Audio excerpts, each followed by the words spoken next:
Sejam bem-vindos a este DAZN F1 de analisar o Grande Prémio de Miami. Vitória para Oscar Piastri, a sexta da carreira, a quarta desta temporada. E com esta vitória, além de ter reforçado a liderança no Mundial de Pilotos, Oscar Piastri conseguiu também passar o número de vitórias na carreira de Lando Norris, já que conta agora com 6. Trazia 2 da temporada passada, este ano leva já 4 vitórias. Mas vamos aos melhores momentos deste Grande Prémio de Miami.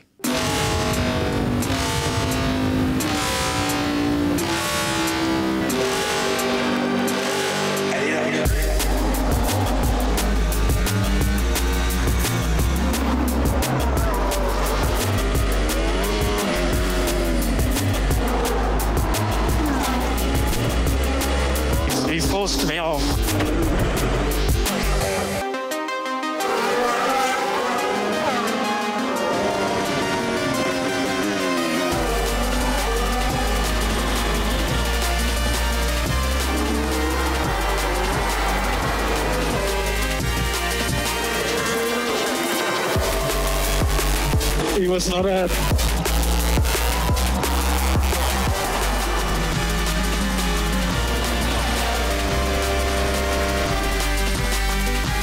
Oh my god, I lost everything.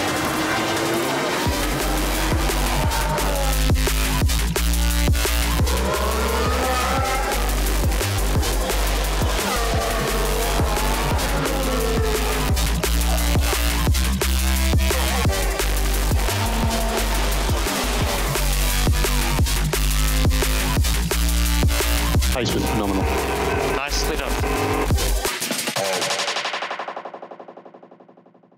Um Grande Prémio de Miami que podemos dizer foi perfeito para a McLaren, porque conseguiu amealhar o máximo de pontos que era possível amealhar neste fim de semana, já que no sábado a vitória na sprint foi para Lando Norris, o segundo lugar foi para Oscar Piastri. No domingo inverteram-se as posições, com Oscar Piastri a conseguir levar a melhor sobre toda a concorrência, incluindo Lando Norris. 16 pontos de diferença agora entre o primeiro e o segundo classificados do Mundial de Fórmula 1. Um Grande Prémio que fica certamente marcado não só pela vitória de Oscar Piastri, mas também por aquilo que se passou com a Ferrari. Já vamos à Ferrari, até porque os rádios de Hamilton foram calientes. Já que estamos em Miami, podemos utilizar um bocadinho o latino, mas para já saltamos para Miami. Nuno Pinto, bem-vindo a este DAZN F1. Análise a este Grande Prémio. Foi uma McLaren que, ao sexto Grande Prémio, mostrou de uma vez por todas aquilo para o que vem, que é amealhar o máximo de pontos disponíveis. Sim, olá, boa tarde a todos. Não mostrou na totalidade porque não fez uma qualificação ao melhor nível, como nós falámos na antevisão. Mas na corrida, ou em ambas as corridas, mostrou a real capacidade e o verdadeiro ritmo e a vantagem que tem sobre toda a gente, mesmo depois de terem feito ali, andado na brincadeira, a perder tempo com o Verstappen nas primeiras voltas, ou até à volta 20, se pensarmos nos dois pilotos. A partir do momento em que tiveram pista livre à frente foi um passeio, mas um passeio muito acelerado. E as diferenças acabam por não ser, nem sequer são reais, apesar de serem muito grandes, porque tivemos várias intervenções de safety car virtual, e isso ainda fez com que se calhar a diferença fosse menor do que realmente existiu em termos de ritmo, o ritmo de corrida, e é uma das coisas que eu tenho vindo a falar e temos vindo a conversar entre todos. A real capacidade e a real qualidade dos monolugares vê-se muito mais nas médias do ritmo de corrida do que nas voltas de qualificação. Nas voltas de qualificação, pneu novo, tanque vazio, algumas das deficiências dos monolugares são mascaradas por essas condições de pneu mais macio e carro mais leve. Quando chegas ao ritmo de corrida, tal como aconteceu nos testes pré-temporada, quando eles faziam simulações de corrida, eles estão muito à frente de toda a gente. E os 1, 2 e o domínio em corrida, mesmo não executando na perfeição, acabam por não ser nenhuma surpresa para ninguém no paddock. McLaren que tem 246 pontos, somando os pontos que tem a Red Bull, terceira classificada, e a Mercedes, as duas têm também 246 pontos em conjunto. João, e não fosse a entrada 2 vezes do virtual safety car, poderíamos ter tido um descalabro maior. Descalabro não foi, vamos lá ver. Não há provavelmente descalabro. A McLaren tem um fim de semana perfeito. Descalabro para os outros. Não é um descalabro, quer dizer, os outros têm que trabalhar mais, têm que andar mais depressa. Geralmente o que se diz no paddock é o que me diz muitas vezes. Para falar de descalabros, na presença do Nuno não falo, porque houve um fim de semana difícil, mas vamos manter a coisa lá para a parte de cima da pontuação, para a metade para cima. Não, a McLaren fez um bom trabalho, é como o Nuno diz, quer dizer, eles têm obviamente uma vantagem sobre todos os demais. Há cenários em que essa vantagem se torna mais evidente, e ontem esse cenário apareceu em todo o seu esplendor. Degradação térmica elevada, o que traz ao de cima as maiores qualidades do McLaren, as baixas temperaturas em que mantém os pneus, a janela perfeita de temperatura em que mantém os pneus, coisa que o Nuno anda a dizer há mais de um ano, portanto está confirmado. Não há, agora já é evidente para todos, até para mim. Por outro lado, um dos safety cars virtuais não é, ou seja, os safety cars podem mascarar um bocadinho a diferença de ritmo, também dão ali um boost aos dois McLaren, porque eles param na altura certa. Como dissemos ontem no fim da corrida, o parar na altura certa não é uma questão de sorte, é mérito deles, porque mantêm os pneus em tão bom estado que conseguem manter-se a salvo e orientar a estratégia para parar na altura que lhes é mais favorável. Porque se degradassem tanto os pneus como o Red Bull, só para pegar no Verstappen, que andou pegado com eles durante 20 voltas, eles teriam que parar quando o Verstappen parou. Eles não param porque o carro é isso, é fantástico, mantém os pneus e portanto dá-lhes essa oportunidade. Paramos agora ou paramos mais daqui a bocado? É indiferente, estamos a andar mais depressa que os outros todos.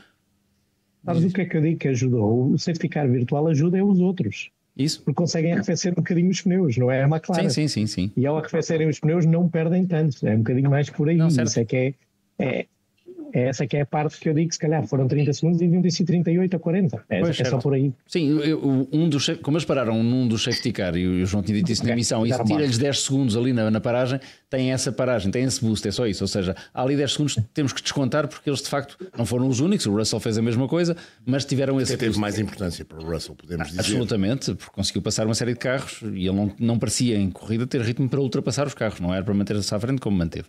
Portanto, não é um descalabro, quer dizer, pode ser um campeonato. Se isto for sempre assim, vai se tornar chato. Queixávamos da Red Bull quando fazia isto, queixávamos da Mercedes quando fazia isto, e eu vou-me queixar da McLaren quando fizer isso. Nesse aspecto, sou absolutamente democrata.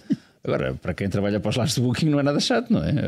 Pode ser mais chato para o Norris, que foi a terceira consecutiva do Piastri, e isso pode pesar um bocadinho ou não, porque ele teve ritmo. A partir do momento em que se livrou do Verstappen, tirou-se para a frente, só que o estrago já estava feito, não é? Não havia grande hipótese de ir buscá-lo. E ainda bem que falas de estrago.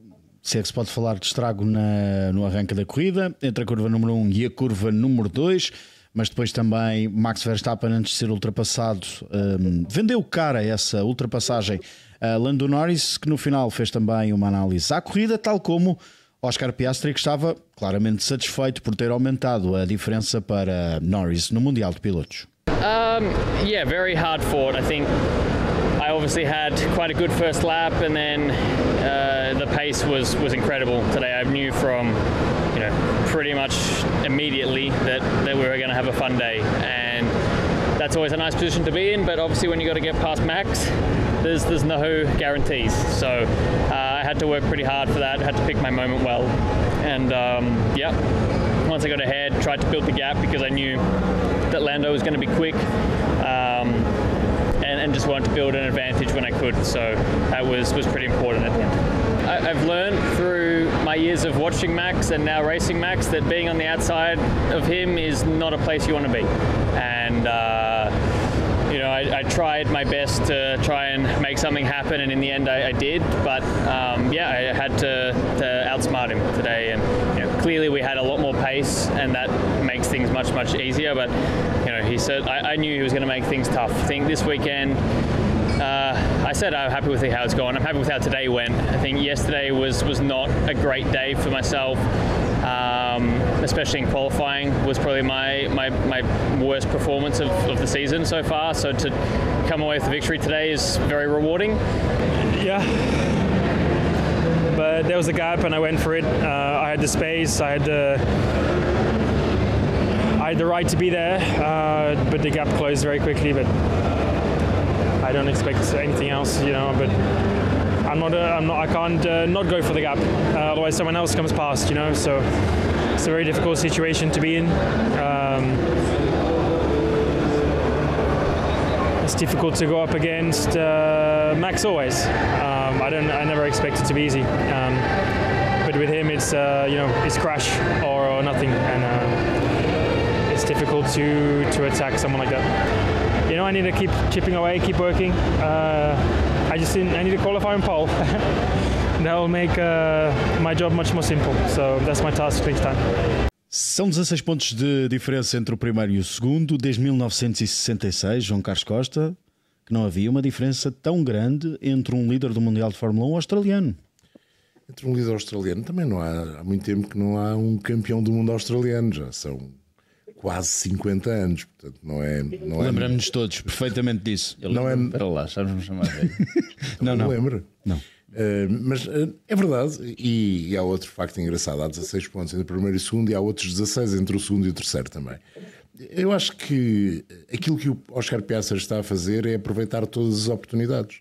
Ele de facto não executou e foi o primeiro a dizer que na qualificação para o Grande Prémio esteve abaixo, foi talvez a sua pior qualificação do ano. Aliás, olhando para os resultados, foi a única vez até agora que não partiu do top 3, saiu de quarto. Mas depois acabou por, de alguma maneira, encontrar a chave para ser o protagonista principal da corrida.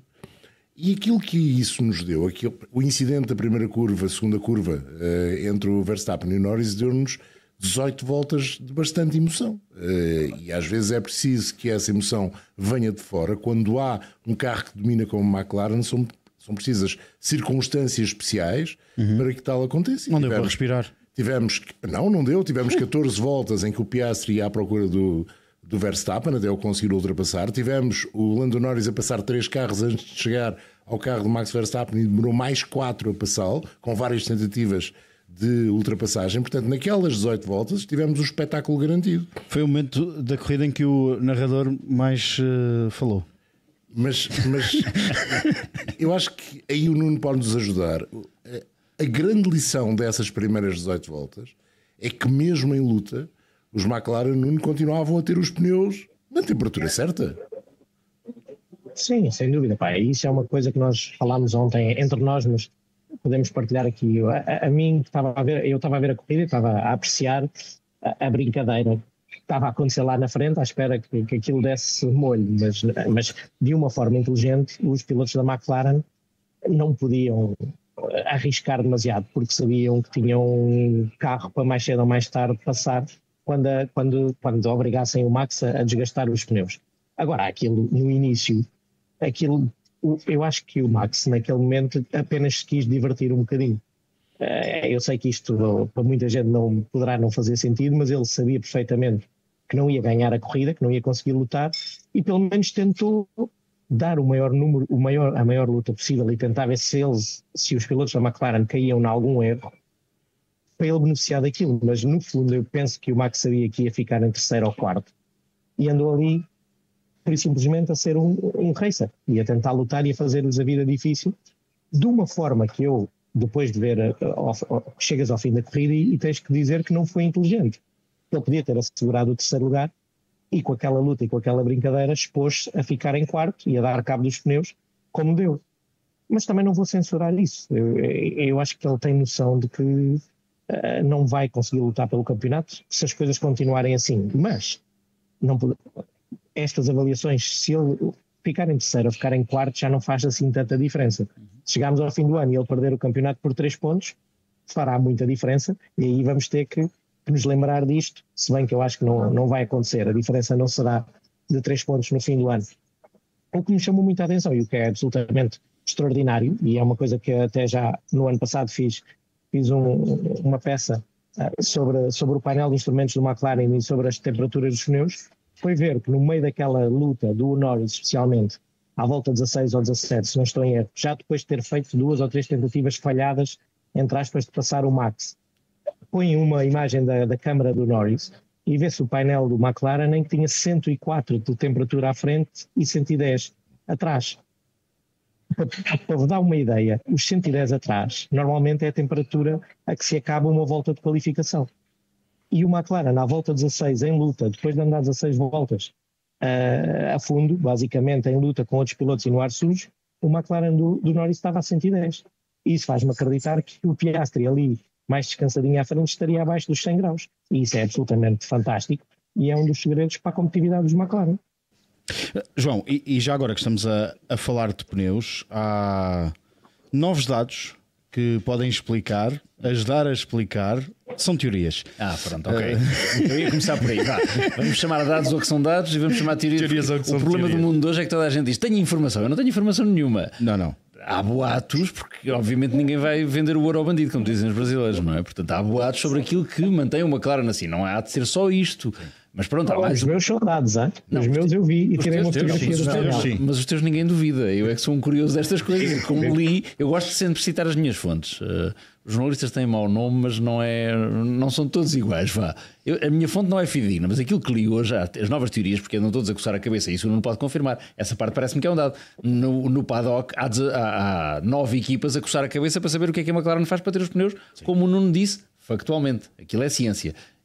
Portanto, o que não é ciência é saber qual é a razão que leva a que isso aconteça. Obviamente o chassi tem que ser equilibrado, se não fosse isto não acontecia, mas tem que haver alguma coisa mais do que isso. Uns dividem-se para a parte habitual do batota, aponta o dedo batota. O Warner tem feito esse papel. Diz sempre que é ilegal, tudo o que não seja ter um Red Bull 1,5 segundo mais rápido que os outros é ilegal. Vimos esse número, pronto. O Toto Wolff, e não nutro por ele particular simpatia, acho que cada um faz o seu papel em cada momento, já optou por outra teoria que é dizer: não, já fizeram o melhor trabalho, nós temos que fazer o melhor trabalho. Ok, eu consigo perceber isso. A equipa não fez a Mercedes e todas as demais não fizeram tão bom trabalho. E então, nessa busca de teorias, agora falam de materiais especiais que existirão nas condutas de ar de refrigeração dos travões, nos brake ducts.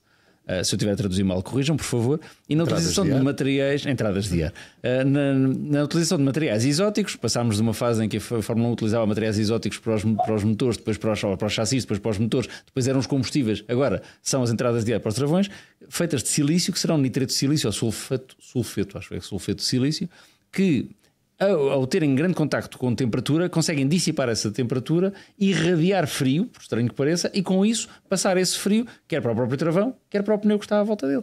É essa a nova teoria que começa a correr artigos, esses sim são artigos, não sei se são fidedignos ou não, e com fontes não identificadas, o que me permite sempre duvidar disso. Mas pronto, essa é a nova teoria. Os McLaren conseguem manter a baixa temperatura através desta utilização de materiais exóticos nas entradas de ar dos travões. E, como terá dito alguém, como já disse alguém da Mercedes também, não é uma coisa que se resolva em 6 meses, não é uma coisa que não é uma peça que se possa introduzir no carro e pô-la a funcionar ainda durante este ano. É um projeto a médio e longo prazo e, portanto, tem um ano de preparação pelo meio, coisa que começou com a McLaren, se bem nos recordamos, em 2023. Um carro que não travava. Com um carro que não travava, precisamente, a partir do Grande Prémio da Áustria. Exatamente, ali a meio do ano, mais ou menos. E terá sido por isso que ouvimos quer o Lando, quer também o Piastri, sobretudo no sábado, a queixarem-se. Nem sempre o carro responde da melhor forma à travagem. Faço ideia, repara, porque isto é tudo. Não sei, no caso do Norris, repara, agora entram aqui várias variáveis no meio desta teoria toda. O Norris queixa-se disso do ano passado para este ano, mas o ano passado o carro já teria um sistema parecido com este, portanto há de haver outra alteração qualquer que lhe dá essa dormência. Ele queixa-se de dormência do carro, que o carro não lhe dá feedback em qualificação, sobretudo, nem um nem outro. E portanto em travagem, e em travagem forte, falavam da curva 17, isso às vezes faz-los perder tempo porque não reage sempre da mesma maneira. O Piastri diz que na Q2 faz uma ótima curva 1 e curva 2, mas diz que não faz a mínima ideia como é que fez aquilo, porque não sabe o que é que tem de fazer para reproduzir aquilo nas voltas seguintes, e de facto na Q3 não fez a mesma coisa. Portanto não há de ser só do sistema de travagem, se for esta a teoria, não há de ser só disto, há de haver outras condicionantes. Mas sabes que tem alguma lógica, e eu estou a ouvir isto agora e acho que tem alguma lógica, ou começa a fazer alguma lógica, porque se nós virmos onde eles têm tido problemas são nas fases finais das voltas, em zonas de travagem fortes, a seguir a longas retas. E isso pode significar que eles estão a arrefecer tanto os travões, conseguem arrefecer tanto que depois perdem um bocadinho de feeling e um bocadinho de bite nessas situações. Deixa estar ali naquela janela ideal, não é? É, exatamente, arrefece demasiado e depois é altamente benéfica em corrida, mas em qualificação se calhar eles perdem ali um bocadinho de bite e de feeling nessas situações. E lembro-me, Suzuka, a última chicane, vem de uma zona, Suzuka já não se trava muito e vem de uma zona super longa sem travar, porque até na Spoon não travam muito, e agora na última curva de Miami, e em Jeddah, na 27 a mesma coisa, também tiveram problemas em Jeddah. Exatamente. Por isso algo e tem mais lógica que seja na qualificação, exatamente por isso. São tão poucas voltas que dão duas param e fazem a volta muito devagar para arrefecer os pneus. Eu acho piada porque de facto isso traz à tona d'água aquilo que eu gosto na Fórmula 1, que é a zona cinzenta do regulamento.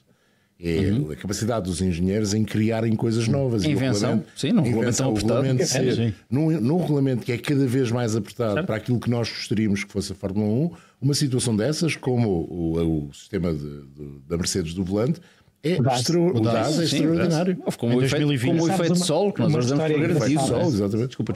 Uma história engraçada sobre isso é que estes sistemas, e se calhar esta McLaren é igual, e isto foi dito por alguém da Mercedes, o DAS foi inventado, foi sugerido por um engenheiro júnior que estava lá basicamente depois do estágio e que não tinha uma função assim específica, e um dia foi apresentar ao projetista-chefe aquela ideia e era muito boa. Mas muitas das ideias vêm de pessoas fora da caixa, não é? Sim, isso tem a sua graça. E traz esse lado à Fórmula 1. De facto, depois nos dá carros dominadores e às vezes grandes prémios até alguém conseguir mais copiar, não é? sonolentos, até alguém conseguir copiar, mas tem essa capacidade. Eu prefiro isso do que ter BOPs e ELTs e grelhas invertidas e coisas do género, não é? Obviamente. Eu brincava um bocadinho aqui quando tu falavas da questão da água, porque houve aquela imagem icónica da garrafa de água do Zac Brown para este fim de semana. Água foi coisa de se entrar na parvoíce. Sim. Já entrar na parvoíce e andar ali a picarem-se uns aos outros. É para Netflix. Querem já falar do show? Do show dos rádios? Da rádio novela? Ou deixamos para mais daqui a pouco? É que sabes, podes seguir a ordem da classificação. Portanto, se vamos seguir a ordem da classificação, a Ferrari parece lá mais para baixo. Vamos seguir a ordem da classificação, até porque encandeia com isto que estamos a falar, que é uma das declarações de George Russell no final da corrida, em que Russell diz que se calhar, talvez, em Barcelona dê para estar um bocadinho mais próximo dos McLaren. Talvez. I always try to remind myself on Saturday whether I have a good result in quali or a bad result, that ultimately it means nothing, because the points are scored on Sunday is always a very long race when you're doing 300 kilometers, and I had a really strong race today, and I'm really proud of the results, and it was a good recovery. Seeing the results of this first quarter of the season, Mercedes looked the second fastest car, or at least you're getting the second most points. We're not the second fastest car. We're getting the second best results. But there's not been one race this season, believe it or not, that we've been the second fastest. China was our strongest race, and we were the same pace as Verstappen, but every other race we've been third or fourth fastest team. So I'm proud of the results we're achieving, but we need to find more performance. George Russell volta a insistir nisto, Lourenço, que é o Mercedes não é o segundo melhor carro a nível de tempos do pelotão. Eu acho que é uma frase, que ele diz é para, no fundo, para se defender, para dizer que ele está a fazer grandes resultados, no fundo valoriza-se ele mesmo e tira pressão à equipa, acaba por ser inteligente da parte do lado dele. Acho que é bem jogado, porque no fundo valoriza-se, não é? Porque não tenho um segundo melhor carro e estou aqui a lutar pela terceira posição, neste caso tendo em conta que os dois primeiros estão entregues à McLaren. Portanto estou a fazer um excelente trabalho, e por outro lado também tira pressão à equipa, em que podem trabalhar sem grandes expectativas, e depois aí também mostra mais os resultados. É um bocadinho, acho que todas as equipas, parece que ninguém quer ser a segunda equipa do pelotão, como tu disseste, e isso traz alguma piada à coisa. Olhando para os números, a Mercedes foi a segunda equipa do pelotão em 3 grandes prémios, e ninguém conseguiu ser a segunda equipa do pelotão em 3 grandes prémios, somando os pontos que foram alcançados. Digamos que eles são os mais regulares, e o George Russell, tal como o Max, mas no caso da Red Bull não há um segundo piloto a pontuar como o Antonella consegue fazer para a Mercedes, mas o Russell tem sido extraordinariamente regular, e aqui já falámos nisso, beneficiou da situação do Virtual Safety Car para parar na altura certa, com isso desembaraçar dos seus adversários mais diretos. Eu concordo totalmente com o Nuno quando ele diz que o Verstappen desperdiçou a hipótese de chegar ao pódio. Se calhar nem com essa paragem no Virtual Safety Car o Russell teria ficado à frente do Verstappen, mas estas coisas são as tais coisas das corridas. Correu bem aí porque o Russell saiu à frente do Verstappen. Ao contrário do que aconteceu, por exemplo, com o Antonelli, que não correu nada bem ao longo do Grande Prémio com o outro Mercedes, pese embora ter conseguido pontuar, mas ao George Russell correu tudo bem.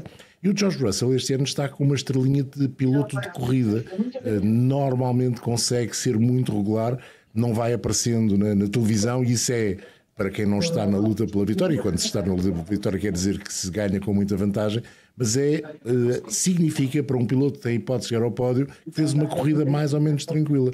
Ele não fez uma corrida totalmente tranquila, mas acabou por estar no sítio certo à hora certa para garantir mais um ponto.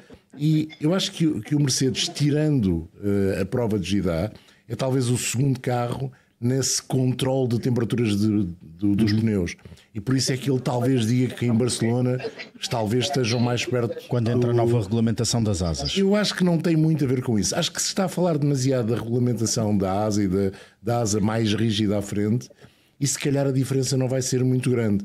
O que pode acontecer é as equipas terão pensado em algo para pôr no carro em termos de evolução, já contando com essa asa, ou ainda terão algo a apresentar em Imola e depois terão algo mais a apresentar em Barcelona, porque existe essa nova regulamentação da asa.Essa é a minha dúvida. Pelo visto, a Ferrari já não leva coisas para Imola porque quer apostar tudo nas evoluções com a nova asa para Barcelona. Vamos ver. Acho que no meio de tudo isto há muito soundbite, há muito lixo, e aqui o lixo comado informativo, muita especulação, como diz o João, e que não, acaba por não ajudar a percebermos tudo.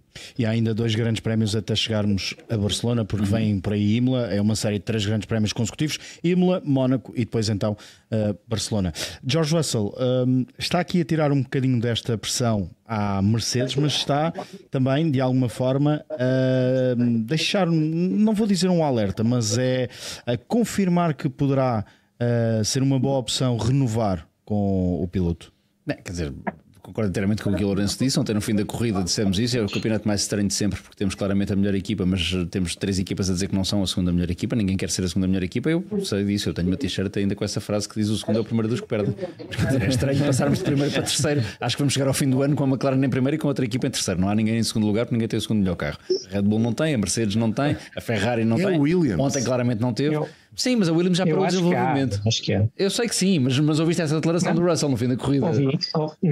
Eu ouvi foi que o melhor carro é o McLaren do Piastri e o segundo melhor carro do pelotão é o McLaren do Norris. Certo, faz sentido. Mas pronto, no campeonato não McLaren ninguém quer ficar logo a seguir. Querem todos ficar em terceiro lugar, não querem ficar em segundo. Ele precisa de renovar, precisa de arranjar um contrato para 2026, sim, portanto é normal que se venda a ele próprio, mas também onde mostrar. O Norris aí se calhar sai um bocadinho fora da caixa, porque é o tipo mais autofustigador que eu conheço. O que faz dele até uma pessoa relativamente normal, mas onde mostrar o primeiro piloto, e estão aqui 2 que chega ao fim da corrida e diz: não, a culpa foi toda minha, sou a pior coisa que existe neste plantel, por favor não me contratem. Quer dizer, ele tem que se vender ele próprio, portanto simpatizando mais ou menos com o Russell, e não é assim dos meus cromos favoritos na caderneta. Não, nada contra o rapaz vender-se, é perfeitamente normal que o faça, até porque pode haver lugares disponíveis no fim deste ano bem apetecíveis, para além do dele, que é um lugar bem apetecível. Está numa das equipas de topo e, segundo também estes mentideiros todos, até pode ter um ótimo motor para 2026, ainda que ninguém tenha visto motor nenhum para 2026. Mas a Mercedes também já fez saber, mas também já sabe que é muito bom. É o melhor de todos. É o melhor de todos. Suponhamos que é bom. E já sabe também que perde a potência ali a meio da reta de. Sabemos tudo, só não sabemos nada, mas sim. Nuno, recordo muito bem quando estávamos a falar no pré-corrida sobre o fim de semana até então de Kimi Antonelli, e tu puseste um bocadinho de água na fervura a dizer: vamos lá acalmar um bocadinho, porque também não foi assim grande coisa. E o Antonelli faz aquela pole na sprint porque houve pilotos a falharem, nomeadamente os dois McLaren, e depois no sábado também o Piastri, e assume isso, também ele falhou. Já o George Russell vai continuando nesta consistência que a Mercedes procurava. Eu sou sincero, eu só me percebi que o Russell estava no pódio quando não o vi a sair nas entrevistas. Porque alguém o viu durante a corrida? Não, zero. Muito pouco. Mas é meio típico dele, não é? É bom. E é muito típico dele, de repente ninguém dá por ele e de repente está lá à frente. Está lá, sem dúvida. E isso é sinal que faz o seu trabalho sem andar ali em confusões, e é a melhor maneira de se marcar pontos normalmente. E tem feito a sua parte. Eu acho que ele vai fazendo um bom trabalho, e o bom trabalho não é deste ano, vem dos últimos 3 anos, e não tenho a mínima dúvida que ele quer continuar na Mercedes. Acho que isso aí é inquestionável. Agora está-se a vender para melhorar as condições salariais e para melhorar a sua posição dentro da equipa, que é para a equipa não ter dúvida de quem é que é o piloto candidato a ganhar corridas e a ganhar um título, quando o Antonelli está a começar a mostrar a sua velocidade. Por isso acho absolutamente normal. Fez uma ótima corrida, suponho, porque não o vi, mas acho que por onde acabou fez uma ótima corrida, e E acho que o Antonelli também fez um excelente fim de semana. Eu só não... É como eu digo, não é muito cedo para um lado ou para o outro. Mas acho que ele... Não temos nada a apontar ao Antonelli. Dá-lhes parabéns por uma pole em que ele fez o seu trabalho. Não é culpa dele que os outros não andem o que os carros deixam, e ele andou. Mas temos que lhe dar tempo. Temos que lhe dar tempo porque é um miúdo. E é um miúdo que, como também nós dissemos no início do ano, quando fizemos aquele podcast da televisão, é muito melhor ser um rookie num carro bom, seja ele o segundo ou o terceiro da grelha, porque mesmo quando as coisas não corram assim tão bem, ele marca pontos e está ali tranquilo, não está a correr o risco nunca de sair numa Q1, de arrancar lá atrás. Isso é o ambiente ideal para ele aprender muito este ano e se calhar chegar ao próximo ano com capacidade para ainda dar mais luta ao seu companheiro de equipe. Acaba por ter um pouco mais de margem de progressão, porque sabe que mesmo não andando no limite é capaz de chegar na Q3. Não, mas isso nem é só ter um carro bom, é de não ter aquela peça. Há uma peça nas equipas que estraga os rookies, é Helmut qualquer coisa. Helmut, não é Helmut Marco. Mas o próprio Piastri também não fez uma temporada de 2023 de início. O carro não era propriamente uma grande pistola, pelo contrário, mas demorou também algum tempo a aquecer. Portanto, vamos lhe dar tempo e acredito que o jovem italiano pode lá chegar também. Mas o investimento do Zac Brown... não disse o contrário, sou grande fã. E os milhões que ele pagou nesta altura estão mais do que o Otmar ainda deve coçar a cabeça. Kimi Antonelli fechou em sexto, o George Russell fechou em terceiro. Quem fechou em quarto foi Max Verstappen, no fim de semana em que até tinha conquistado a terceira pole da temporada, tornando-se no piloto com mais poles conquistadas neste ano de 2025. Yeah, I mean, against the McLarens we didn't have a chance, but then we got a little bit unlucky with that VSC, but yeah, that's racing, you know, that can happen. You said that you couldn't hold the McLarens, but you did for a long while, considering that you ended up like 40-something seconds behind. It's amazing all the laps that you could keep them behind. It's something that in other tracks like Suzuka, for instance, can make you win the race. Is that something that make you feel like a relief? I mean, Suzuka is also a very different track layout. Here we just struggled a lot with the tires overheating, so we had very little grip. And of course, yeah, that's once they passed, you know, they were miles faster, and we couldn't really do anything. Declarações de Max Verstappen no final da corrida à DAZN. Verstappen maximizou tudo no sábado, no domingo foi bem mais difícil porque não havia ritmo, e ele compara aqui com a corrida de Suzuka. É desafiado a comparar com a corrida de Suzuka. É difícil porque a partir do momento em que foi ultrapassado pelos dois McLaren, já não dá. Não tinha pode ser o que eu não dizia, ele sabia que não podia ganhar a corrida, acho que isso me parece óbvio. Tornou-se mais claro também, vamos lá ver, ninguém gosta de perder, mas aquela reação em Jeddah àquele acontecimento na primeira curva, para mim, ontem ganhou mais relevância porque ele em Jeddah podia ter ganho a corrida, efetivamente, se tem conseguido sair dali à frente e não tem sido penalizado. E ele hipóteses para ganhar corridas ao longo do ano, se isto se mantiver assim, não vão ser assim tantas. Portanto, Mónaco com uma boa qualificação. Não, aliás, vamos ter duas agora a seguir. Estávamos a falar sobre o campeonato e eu estava a pensar, bem, imagina que ele engata boa qualificação em Imola e no Mónaco e ganha as duas corridas. De repente temos campeonato e não é só com os McLaren. Dito isto, as hipóteses de ganhar corridas nestas 24, e ele sabe isso melhor do que qualquer um de nós, não vão ser assim tantas. Portanto, aquilo em Jeddah deve-lhe ter doído ainda mais porque ele tinha ali uma verdadeira hipótese de ganhar a corrida. Ontem, como não disse, divertiu-se. No fim da corrida dissemos isso. Eu agradeço-lhe. Acho que não foi a atitude mais inteligente do ponto de vista da estratégia, mas eu, espectador, gostei imenso do que ele fez. Foi espetacular. Foi aquelas 20 voltas valeram pela corrida toda. Foi tudo aquilo que ele é um racer, é um tipo muito difícil de passar. Manteve tudo na legalidade. Portanto, dissemos no início da transmissão, o Lourenço teste bem, ele pode ter tido ali pneus frios, pode ter fugido do carro. Eu continuo na minha, acho que ele fez de propósito e acho que fez bem. Quando eu disse que fez de propósito, choveram pessoas no Twitter a dizer está agora a criticar o Verstappen, não criticou o Piastri. Zero. Eu acho que ele fez de propósito e acho que fez bem. Fez tudo dentro da legalidade. Absolutamente. Aliás, se aí critico alguém, e critico também agora, no fim da corrida, e sentados, como tu dizias, numa cadeira com muito conforto. Se critico alguém é o Norris, porque o Norris ali pode ter estragado um bocado a corrida quando podia ter levantado um bocadinho o pé. Agora, também percebo o que o Norris disse, que é, quer dizer, havia alguém que dizia, já não vou para uma if you no longer go for a gap. É mais ou menos isto, só que no caso do Norris com um sotaque mais britânico. Portanto, ele tentou, estava na primeira volta, tentou ganhar, crítica zero. O Verstappen fez tudo bem, a que pode ter hipotecado o terceiro lugar, mas é como o Nuno diz, 3 pontos, mais 3 pontos, menos 3 pontos nesta fase do campeonato fazem-lhe pouca diferença.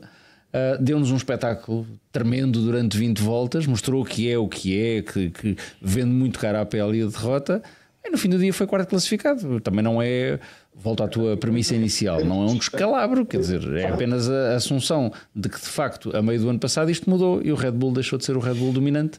Passaram os McLaren a ocupar esse lugar. E se tivesse tido, talvez tivesse tido aquela estrelinha com o safety car, ou com o virtual safety car, e tivesse saído à frente de George Russell, talvez. Ou se tivesse chovido, jogo da exposição. Ou se tivesse chovido, essas 20 voltas teriam compensado, porque se tivesse chovido podia ter perfeitamente bem ganho a corrida, podia ter tido uma estratégia de todo tamanho, podia ter mudado para os pneus certos no momento certo. Portanto, eu vou defender sempre o tipo que vai querer correr, independentemente disso não ser o mais inteligente, em função, em detrimento do outro tipo que perde o lugar na boa, porque no fim da corrida isso vai cair. Eu percebo, para uma equipa, para quem paga, para quem quer os pontos no fim do dia, deve ser mais inteligente ser o segundo. Para mim, que estou a ver Fórmula 1 e que pago para isso, gosto mais do primeiro. Sim, o primeiro é melhor. Eu não sei se vocês concordam, há uma outra coisa nessas batalhas que me agradou, é que em termos das penalizações houve alguma coerência, até com Gidá, apesar dos comissários não serem os mesmos. Desta vez o comissário piloto era o Derek Warwick, mas houve alguma coerência nas decisões, e acho que isso é bom, e se mantiver assim, gostando ou não daquilo que é o código de conduta em pista, certo, que os pilotos se adressam de corrida definiram para esta temporada, mas houve coerência, e isso é o mais importante. Eu acho que acima de tudo faz-nos falta estas lutas estão um bocadinho mais agressivas do que houve uns anos já recentes, que o mínima coisa, o mínimo afastamento, o mínimo não dá espaço, aquele centímetro já era penalizado. Não, e eles próprios sabem disso, não é? Porque o Norris falou disso na saída do pit lane de Suzuka. Não. Sim. Quando saiu do pit lane de Suzuka e tirou o carro para cima da relva. O Verstappen também.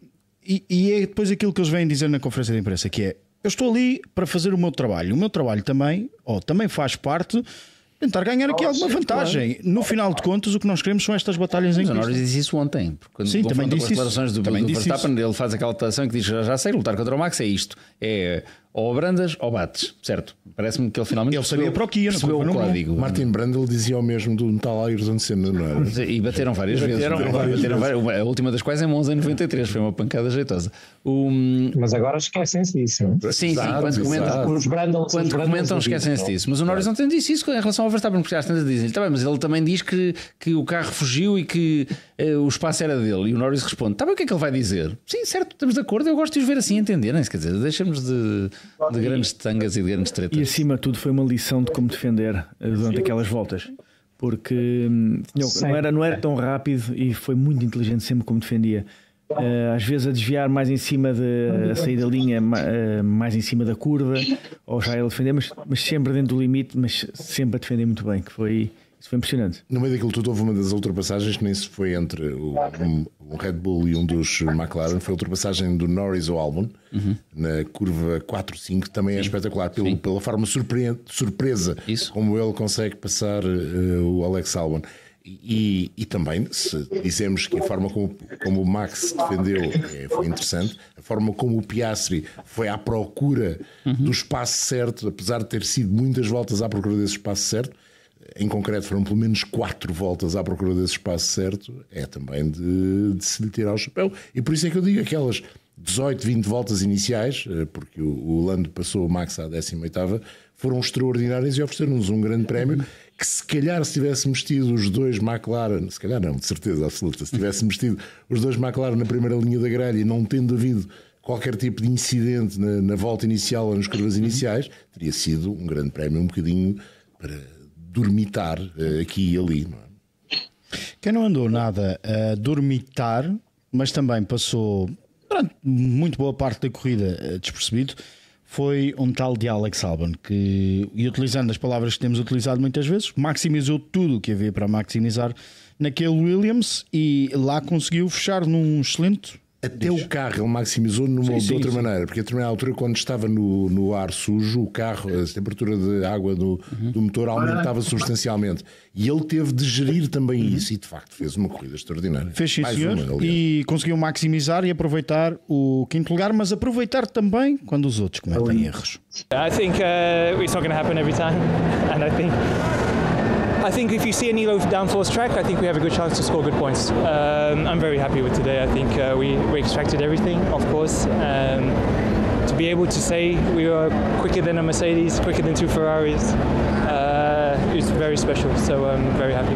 As declarações de um Alex Albon que estava claramente satisfeito no final da corrida. Nuno, às vezes é também saber aproveitar os momentos certos e, sobretudo, destacar-se quando a concorrência não é destacável. E ele até brincava um bocadinho a dizer: finalmente vi o Max terminar uma corrida que não nos ecrãs gigantes. Essa é muito boa. E sim, grande corrida do Williams.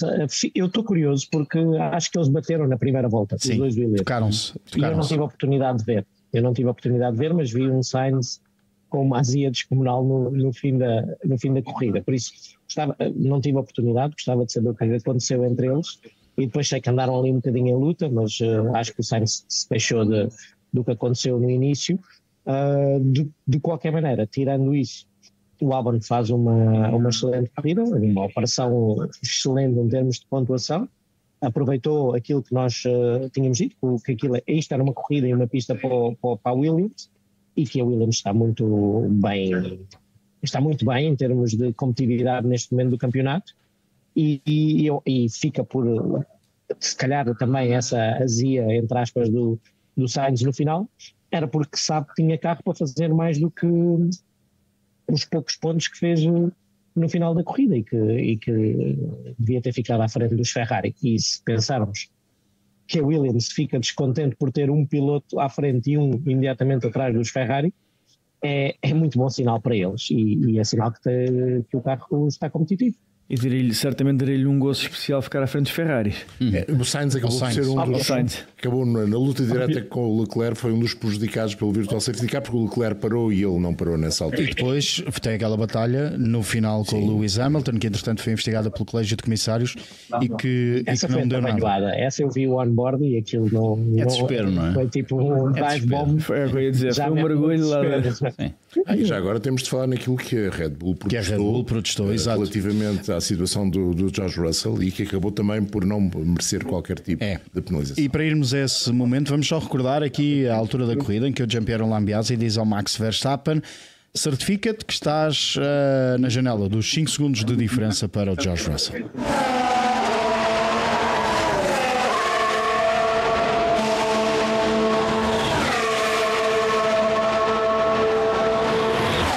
O rádio de Gianpiero Lambiase, a Red Bull apresentou um protesto depois de analisada a telemetria e também o torque do acelerador do carro de George Russell. O Colégio de Comissários não encontrou qualquer evidência de que George Russell não tenha levantado o pé em situação de bandeiras amarelas e por isso o depósito que lá estava, que a Red Bull foi lá deixar, fica para a FIA. Só faltam as fotografias. Fica para jantar fora. Problema da Red Bull, eles é que apresentaram o protesto e sabem as regras. E sabem as regras. Bom, vamos à Ferrari. Até porque... Vamos a isso. Vamos à Ferrari. Até porque é um dos momentos do Grande Prémio. Vamos começar pelas declarações de Charles Leclerc e de Lewis Hamilton. Já no final da corrida, Leclerc dizia: mais do que falar com Lewis Hamilton, tenho que falar com a equipa. Lewis Hamilton, de alguma forma, veio, não digo desvalorizar, mas colocar um bocadinho de água na fervura sobre aquilo que foi a troca de rádios com o seu engenheiro durante a corrida. I mean, I need more to speak with the team than with Lewis himself. I don't think we did anything wrong. I think the decisions we've made as a team and were not the right ones, but this is quite obvious and we need to do better. But it's not like I am angry with Lewis or whatsoever. I don't think there was any bad intention. He wanted to maximize the result just as much as me. But yeah, we lost too much time today, and when we see how close we were to Antonelli, it's a bit of a shame. I mean, well, ultimately we lost time battling each other, which is normal. And I think in that moment, the car was coming alive. I had this good tire, and I was clearly quicker. And I think I just think a quicker decision was needed at that moment, and I think it couldn't come quick enough. And in those times, it's frustrating. It's like, what is our goal here? Is it are we just racing each other, or are we trying to get further ahead? And and then letting each other back pass them twice. We both lost time in doing so. But I don't know whether or not either way we would have been able to get past. Either of us would have been able to get past, get close enough and pass the McLaren, because he had no one ahead of him. So yeah, we just take that internally. I'm not frustrated. In the moment, you're kind of like, ah. But that's racing, right? And I don't think it's necessary to get sensitive. People are going to blow it up. But I mean, people say way worse things than I say, mine was just sarcastic. As declarações de Hamilton, as declarações de Charles Leclerc. João, it's tea time, por favor. Quer dizer, volto ao que disse ontem no fim da corrida. Eu estou a adorar esta novela radiofónica. Era uma coisa que já tinha caído fora de moda, as novelas radiofónicas, mas esta está espetacular. Tenho esperança que ainda haja capítulos em italiano até ao fim do ano. É sinal que as coisas aqueceram mesmo. Dito isto, quer dizer, as coisas não correram bem à Ferrari este fim de semana. Vamos começar pela parte séria da Fórmula 1. A Ferrari não teve um bom desempenho. Ponto 1. Começou pela pintura. Eu queria falar de um mau desempenho, não estou a falar. Aí sim é uma catástrofe. Borraram logo a pintura, não foi? Borraram a pintura in more ways than one, como dizem os ingleses. Eu achava que não era possível fazer pior do que a decoração, mas de facto tens razão. Borraram a pintura de forma pior ainda do que a decoração. Falham ao longo do fim de semana. A escolha do Hamilton, que provou ser providencial de troca de pneus na sprint, como não me disse na pré-corrida, não é uma grande decisão estratégica. É uma atitude esperada de quem está para trás e não tem nada a perder. Portanto, quem tem a perder não consegue fazer essa decisão. Mas foi o piloto que forçou. Claro. Certo, e foi o piloto que teve que forçar, mas espetacular. Portanto, eu acho que o Hamilton é o piloto de sprint deste ano. Já provou que nas sprints está lá. Depois, na corrida, lançarem o Leclerc para a volta de chegada de acesso à grelha, de intermédios com aquela na sprint, ainda com intermédios e não com pneus de chuva, é uma decisão acertadíssima, como o muro veio a provar. O carro é menos performante do que eles esperavam, porque saíram de Jeddah com as expectativas em alta, como o João disse ontem, e o carro, quer dizer, este novo fundo que veio para o Bahrein e que ia resolver os problemas, não resolve problema nenhum. E depois tem aquele espetáculo durante a corrida de ter estratégias diferentes, um carro encostar no outro, querer passar, não faço ideia se tinha ritmo para ir buscar o Antonelli ou não, sei que as decisões não se podem tomar ali, não podem demorar 5 voltas a tomar a decisão. E aí chegamos ao rádio primeiro do vai tomar um chazinho se quiseres, vai tomar um chazinho e não decida já. E depois isto vai num crescendo, porque tens o Sainz a 1 segundo e 2, queres que eu o deixe passar também? Eu confesso, eu adorei aquele Hamilton, a palavra em inglês é muito sassy, eu gostei de o ouvir assim. O resultado para a equipa é mau, quer dizer, o João disse isso no fim da corrida. A Ferrari começou este ano com a expectativa de lutar pelo campeonato. Já nem lutar por vitórias é um cenário atingível para a Ferrari, portanto tem que ser desilusão. Tem, sobretudo quando contratas o piloto mais caro da história da equipa, que tem mais títulos da história da Fórmula 1 e tem todos os holofotes em cima deles, não me canso de dizer isso, portanto sim, tem que encontrar um bom caminho. E sabes que já há uma parte de justificação para a primeira não troca de posições entre o Hamilton e o Leclerc, aquele atraso. A Ferrari achava que o ganho do Hamilton tinha a ver apenas e só com o DRS, porque estava a usar o DRS. Me parece estranho. Aliás, o primeiro rádio. Porque há temperaturas de pneus. Sim, João, há uma das respostas. São compostos diferentes na altura? Uma das respostas do Ricardo Adame é precisamente isso: que é vamos manter-nos na janela de DRS do Charles Leclerc. Eu acho que é mais do que isso. Eu acho que eles não estavam a utilizar modos de motor iguais naquela altura, porque têm estratégias diferentes. Acho tudo isso. Se calhar. Os pneus são diferentes. Como se provou, o Hamilton teve ar limpo e quando teve ar limpo não conseguiu buscar embora. Mas talvez tarde mais. Ficamos sempre com essa dúvida. Naquela altura os pneus já estavam. Volto àquilo que eu disse. Essas decisões não se tomam nesse momento. Não, claro. E faço uma pergunta, agora vou-me armar em João Carlos Costa. Se fosse o Carlos Sainz a fazer aquele número de dizer eu tenho que passar, eu quero passar e tudo mais, a Ferrari deixava-o passar? É que vimos isso o ano passado acontecer em Las Vegas, por exemplo. Lembro-me desse rádio do Leclerc, também é brilhante. Pedem ao Sainz para o deixar passar, ele não deixa. E o Leclerc às tantas diz, peçam-lhe em espanhol se calhar. Portanto, isso não acontecia na equipa anterior, com a dupla anterior. Agora, como tem um 7 vezes campeão do mundo, ele tem mais peso sobre o muro das boxes. É que se é assim é um mau sinal, porque ele é um piloto com todo o palmarés que merece ter, mas a equipa tem que ter essas decisões tomadas antes de partirem para a corrida.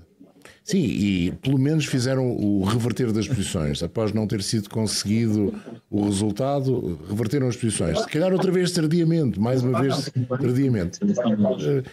A questão base é o SF25 naquele circuito andava pouco. Pronto. Essa é a questão principal. Nuno, o que é que te apraz dizer? Está dadinho para falar, está-se a rir há 2 horas. Está-se a rir. Não quero dizer nada, não quero dizer nada. Eu divirto-me bastante. Isto é Ferrari ou ser Ferrari, para o bem e para o mal. Como eu já vos disse, acho que foi karma. Acho que foi karma merecidíssimo pelo que fizeram, pelo assassinato que fizeram à história da Ferrari com aquela decoração. E eu acho que merecem tudo o que lhes acontece por causa disso. num tom mais sério. Gostei muito do Hamilton, honestamente. Acho que respondeu muito bem, esteve muito bem durante a corrida e depois esteve muito bem no pós-corrida. A entrevista dele no final é boa e é sincera e é aquilo que tem que ser. Eu sei que estive ali picado, mas têm que entender que eu estava a dar o meu melhor, debaixo de calor, não é? A lutar o máximo possível para ter o melhor resultado. E quando me estão a entalar, porque não me deixam passar, quando me deviam deixar passar rapidamente, fiquei em brasa. Mas, como ele diz, não foi mal educado com ninguém, foi irónico, com alguma piada, até. Por isso, tudo bem. E sabes, e é aquilo que eu já disse noutras alturas, ele vai chegar dentro da equipa com o engenheiro e vão-se rir sobre aquilo, sobre a história do chá, sobre a história do... Queres que eu deixe passar mais alguém? Absolutamente normal, não há que fazer filmes sobre isso. Há que fazer filmes, entre aspas. É por isto que o João diz, é porque é que eles demoram para um lado e para o outro tanto tempo a tomar uma decisão que seria óbvia, no melhor interesse da equipa. Ou então têm que dizer, para nós não nos interessa nada isto, e eles têm que lutar um com o outro.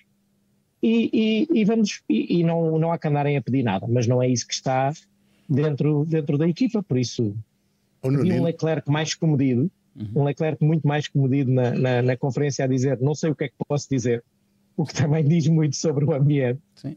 Mas também a dizer, não tenho que ir falar com o Lewis porque sei que ele não fez nada de errado, estamos os dois aqui a querer chegar o mais à frente possível, e isso é absolutamente óbvio entre eles, e depois funcionou da outra maneira.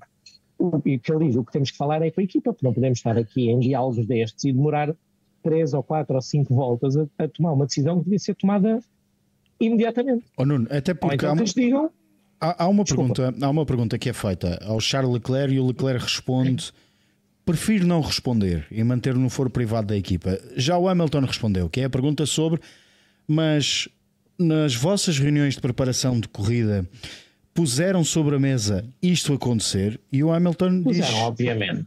É que se não puseram, isso é que é a parte grave. Eles partam de pneus diferentes. Portanto, a determinada altura podia, e tem um carro que não é particularmente competitivo, a determinada altura isto poderia acontecer. Tem de estar na estratégia pré-corrida da Ferrari. Não pode deixar de estar. Está ainda é mais grave. Ainda é mais grave. Eles podiam ter isto definido, de certeza. Agora, realmente, certeza. O tempo que demoraram é que não tem lógica, e o tempo que se perdeu. Foram 5 voltas. O Ricardo Adami volta àquela frase tão icónica quanto já volto a ti. I'll get back to you. Sim. Voltámos a 2023. Voltamos. Pronto. Claramente, não é? Aliás, ele podia ter respondido isso. Isto mostra uma coisa que nós já falámos, que é não há uma estratégia clara nem definida dentro da Ferrari. Há demasiadas, isto sou eu a dizer, há demasiadas pessoas que têm que dar o ok para uma decisão que já devia ter sido tomada antes. Deixam os engenheiros ali completamente expostos, porque a culpa não é nem do Adami, nem do Rick. O Rick é o Adami, não é? Nem do Leclerc, do engenheiro do Leclerc. Do Brian Bozzi. Porque ficam ali completamente expostos, porque a decisão não é deles, e são eles que passam, que fazem depois a figura e têm que aturar os pilotos, não é? E eu sei, na nossa equipa também às vezes há algumas coisas que os engenheiros têm que filtrar, que um senhor da estratégia ou dos motores ou qualquer coisa diz uma coisa e o engenheiro tem que dizer tipo, eu não lhe vou dizer isto agora, porque senão vai dar asneira. E eles deixam-nos ali numa situação muito, muito delicada, e depois têm que ouvir os pilotos que estão em brasa, e é absolutamente normal. Tudo dito quanto à Ferrari? Sim. O resultado e não andaram nada. Resumindo, uma frase é que não saímos daí, não é? Ou seja, no fim do dia, 7º e 8º lugar para a Ferrari. Se tivessem por primeiro e segundo, havia menos atenção dada aos rádios e mais atenção dada à performance. Assim, não, e se houvesse essa batalha pelo primeiro e segundo lugar na radionovela, seria um acrescente de algo muito positivo. Aqui foi um acrescente de algo nada positivo. Absolutamente. E só para fecharmos esta análise, e já fora do top 10, Yuki Tsunoda fecha em 10º, já falamos também aqui um bocadinho ao de leve sobre Carlos Sainz, que fecha em 9º. Isaac Hadjar ainda esteve à porta dos pontos, porque se tivesse ficado a menos 5 segundos de Yuki Tsunoda, tinha sido beneficiado pela penalização ao próprio piloto japonês. Adjar fecha em 11º, foi mesmo à porta dos pontos. Ocon, esse tinha feito uma grande qualificação, termina em 12º, e depois também Pierre Gasly, numa altura em que na Alpine agudiza-se aquilo que se foi prevendo, se foi dizendo, escrevendo, ainda antes da temporada começar, é de que em Imola se calhar já não está lá Jack Doohan, está uma cola Pinto. Sim, quer dizer, há um livro famoso que se chama Crónica de uma Morte Anunciada, e não é isso que está em causa, coitado do rapaz, ele que viveu por muitos anos, mas é crónica de um fim de contrato anunciado. Falámos sobre isso aqui também a esta mesa, como não dizia há bocadinho, no podcast de antevisão da temporada, quantas corridas é que o Doohan ia aguentar, e não sabíamos, dependia um bocadinho do capricho do Briatore. Eram 5. Ele até tem um lugar na Alpine nos Spa protótipos, que agora o outro piloto da Cadillac é o Mick Schumacher. Certo, ou seja, fico contente porque ele tenha carreira, porque ele merece ter carreira e tudo mais, e se ficasse mais tempo na Fórmula 1 não me espantava nada também. É uma questão de quanto tempo querem dar a um rookie que tem feito algo, tem tido alguns flashes. Quer dizer, a qualificação deste fim de semana é boa. Necessariamente ele bate o Gasly, não é provavelmente um piloto qualquer. O Gasly é um vencedor de corridas, portanto ele tem tido flashes do talento que tem e da capacidade que tem. Se calhar precisava de mais tempo. Agora sabemos também que se o Helmut Marko era, como eu dizia há bocadinho a brincar, a peça que mais estraga rookies, o Flávio Briatore não é propriamente conhecido como um calmante. Quer dizer, quando a pessoa pensa em tomar uma coisa para relaxar e estar de paz na vida, não pensa, vou tomar um Flávio Briatore. Chá. Quer dizer, não é chá. Não, pode ser chá. O chá preto tem taína e portanto também nos deixa com um nível de circulação muito mais elevado. É o que é. Se o Colapinto vier, vamos ver se faz melhores resultados que o Doohan. Fico com alguma pena, porque acho que um jovem piloto merece um bocadinho mais de oportunidade do que isto. Se era para isto, não valia a pena terem apostado no miúdo. Mas enfim, é o que mas poderá ser uma espécie de tudo ou nada também para o Colin Pinto, não é? Também vai ter que mostrar serviço. Sem dúvida. O francês que está no outro carro não é propriamente um rapaz lento, como tu dizes, até já ganhou grandes prémios. E no entanto o Doohan conseguiu batê-lo em qualificação mais de uma vez, portanto. Mas o Colin Pinto sendo escolhido pelo Briatore, eu acho que já vai com uma... Como é que eu vou dizer? Uma aura maior, e já vai com uma possibilidade de mais tempo, diria eu. É uma via verde. Sim. Há sempre um muro mais garantias, tem mais garantias. E o Briatore gosta de uma coisa que todos gostamos, mas ele gosta mais do que nós, que é de guita, não é? Guita sem ser de cordel. Era guita sem ser de cordel. E parece que vem há mais garantias de consegui-la por parte do mercado sul-americano do que era do mercado australiano. E eu acho que tem um bocadinho também a ver que a escolha do Doohan foi feita pela anterior gestão e não pela atual. E isso teve sempre muito peso. Agora, é altamente injusto. É isso, totalmente de acordo. Muito bem, acho eu, que fez o Doohan. Eu espero que a troca não aconteça. Mas se acontecer, muito bem fez o Doohan nestas primeiras 6 corridas da temporada, sabendo as condicionantes todas que tinha. E ontem não tem culpa nenhuma no incidente. Por incidente de corrida, azar. Acontece. Não acho que tenha sido... Acho que até tem tido um bom início de campeonato, o Doohan, e não merecia ser substituído assim tão rapidamente. Já agora só uma notícia rápida do dia também que tem a ver com a Audi. O CEO da parte dos motores da Audi deixou a equipa. A ideia é que o Mattia Binotto seja o responsável pelos chassis e pelo motor, uma espécie de super-chefe, e depois o responsável dos motores e o Chief Operator, que se mantêm, são os dois que já lá estavam, passem a responder diretamente ao Mattia Binotto e não a esse CEO, a esse responsável máximo da parte dos motores. Portanto, no fundo, é a Audi a tentar consolidar o projeto, não haver duas casas, haver uma casa só. Vamos ver se resulta ou não. Não gostam de Viry-Châtillon? Não.